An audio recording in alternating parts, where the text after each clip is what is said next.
ஹாய்ங்க. இன்றைக்கி நம்ம மிஷின்லேயே ஹெம்மிங் எப்படி பண்ண போகிறோம் அப்படிங்கிறத பார்க்க போகிறோம். இதுக்காக தனியாக ஆட்டோமேட்டிக் ஷேவிங் மிஷின் வேணுங்கிறதெல்லாம் அவசியம் கிடையாது. நார்மல் நம்ம ஸ்டிச் பண்ணுற அதே மிஷினில் எப்படி ஹெம்மிங் பண்ண போகிறோம் அப்படிங்கிறத பார்க்க போகிறோம். ரொம்ப ஈஸிங்க. ஒரு டைம் ட்ரை பண்ணி பாருங்கள். அதுக்கப்புறம் நீங்கள் ஊசி நூலையே கையில் எடுத்து காஜா போட வேண்டிய அவசியமே கிடையாது. ஒரு ஃபுல் ப்ளவுஸை நம்ம ஹெம்மிங்லேருந்து கொக்கி வைக்கிற வரைக்கும் எல்லாத்தையுமே நம்ம மிஷின்லேயே பண்ணலாம். காஜா நூலோ ஊசியோ எதுவுமே எடுக்க வேண்டியதே கிடையாது. அப்படி தைச்சி முடிச்சது அடுத்த ப்ளவுஸுக்கு ஸ்ட்ரைட்டாக போயிடலாம். கஸ்டமருக்கு பேக் பண்ணி அப்படியே தரலாம். சரிங்களா? இந்த ஹெம்மிங்கே இருக்கிறதுலையே பிரச்சனையான ஒரு விஷயம். நம்ம உட்காந்து டைம் கன்சியூம் ஆகிற ஒரு விஷயமாகவும் இருக்கும். உங்களுக்கு கொக்கி வைக்கிறதும் பழைய வீடியோவில் இருக்குது. அதோட லிங்க்கையும் இதில் நான் தர்றேன், பார்த்துருங்க. இதுக்கு மடித்து தைச்சிட்டு அதுக்கப்புறம் எந்த அளவுக்கு மடிக்கிறோமோ அந்த அளவுக்கு துணியை நல்லா மடிச்சுட்டு அந்த மெயின் கிளாத்துக்கும் பின்னாடி இருக்கிற மடிப்புக்கும் ஒரு நூல் அளவு துணி மேலே இருக்கணும் அப்படிங்கிற மாதிரி பார்த்துக்கோங்க. அப்படி உங்களுக்கு ஃபஸ்ட்டாக தைக்கிறீங்க, உங்களால் முடியல அப்படின்னம்னா அடியில் இருக்கிற கிளாத்து 1/4 இன்ச்சு கூட நீங்கள் பெருசாக எடுத்துக்கலாம். அந்த மாதிரி பார்த்துக்கோங்க. மேலே இருக்கிறதுல ஒரு தையல் விழுகணும், நல்லா பார்த்துக்கோங்க. ஸ்டிச்சிங்கு நம்பர் 3ல் வச்சுக்கோங்க. ஈஸியாக இருக்கும் தைக்கிறதுக்கு, கரெக்டாக இருக்கும்.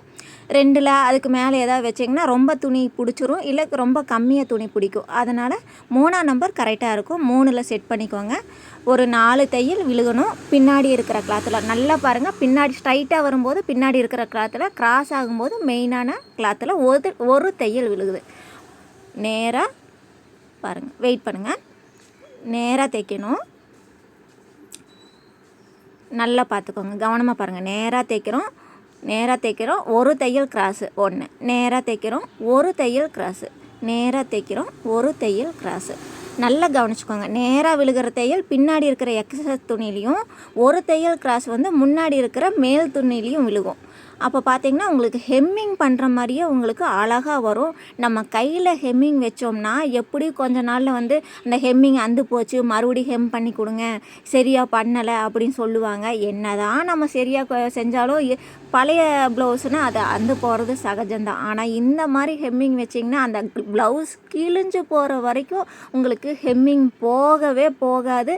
அந்த ஹெம்மிங் கண்ணுக்கும் தெரியாது. அவ்வளோ அழகாக நம்ம கையில் வச்சா கூட இவ்வளோ அழகாக நீட்டாக வைக்க முடியாது. ட்ரை பண்ணி பாருங்கள். ரொம்ப ரொம்ப ஈஸிங்க. ட்ரை பண்ணி பாருங்கள். அப்போ தான் உங்களுக்கு புரியும். கண்ணில் பார்க்குறத விட வேலையை செய்யும்போது அது ரொம்ப ஈஸியாக தெரியும். பாருங்கள், ஒரு தையல் கிராஸ் விழுகுது. நேராக 3-4 தையல், ஒரு கிராஸு. நேராக 3-4 தையல், ஒரு கிராஸ் விழுகிறது மெயின் கிளாத்தில் விழுகுதுங்க. ஸ்ட்ரைட் தையல் பின்னாடி இருக்கிற கிளாத்தில் விழுகுது. காஜா ஊசி நூல் எடுத்து நீங்கள் தைக்கிறத விட இதில் ரொம்பவே ஈஸியாக முடிச்சிடலாம். தைச்சி முடித்த கையோடு அப்படியே பேக்கும் பண்ணிடலாம். ஈஸியாக இருக்கும். ட்ரை பண்ணி பாருங்கள். அவ்வளோதாங்க, முடிஞ்சது. அவ்வளோதான்.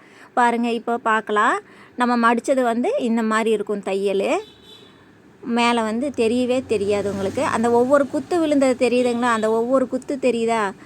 அவ்வளோதான். நேராக நிமித்திட்டு நம்ம மடித்ததுனால அந்த இடத்துல மடிப்பு விழுந்துடும். அதனால் நல்லா நிமித்து கீறி விட்டிங்கன்னா அந்த மடிப்பு போயிடும். உங்களுக்கு துணியும் நூலும் உங்களுக்கு கொஞ்சம் லூஸ் ஆகிக்கும். அவ்வளோதான். மடிச்சிட்டிங்கன்னா மடிப்பை கீறி விட்டுட்டிங்கன்னா உங்களுக்கு அந்த இடத்துல ஹெம்மிங் இருக்கிறதே தெரியாது. பாருங்கள், எவ்வளோ நீட்டாக, எவ்வளோ சூப்பர் ஃபைன் ஃபினிஷாக உங்களுக்கு ஹெம்மிங் விழுந்திருக்குன்னு பாருங்கள். ப்ரொஃபஷ்னல் ஹெம்மர் பண்ணால் கூட இந்த அளவுக்கு ஹெம்மிங் நீட்டாக பண்ண முடியாது. ட்ரை பண்ணி பாருங்கள். அவ்வளோ ஈஸியாக இருக்கும். சீக்கிரமாக நீங்கள் ஒர்க் பண்ணி முடிக்கலாம். பார்க்கறக்கும் நீட்டாக இருக்கும். யாருமா ஹெம்மிங் பண்ணால் அந்த பொண்ணை கூப்பிடுமா அப்படின்னு சொல்கிற அளவுக்கு ஹெம்மிங் இருக்கும். பாருங்கள், இழுத்தாலும் வராது. உங்களுக்கு அந்து போனாலும் அவங்களுக்கு கண்டினியூஸாக அந்த ஹெம்மிங் பண்ண நூல் உறிஞ்சு வர்ற மாதிரி வரும் இல்லையா? அந்த மாதிரியும் வராது. ஈஸியாக நம்ம இந்த ஒர்க்கை முடிச்சிடலாம்.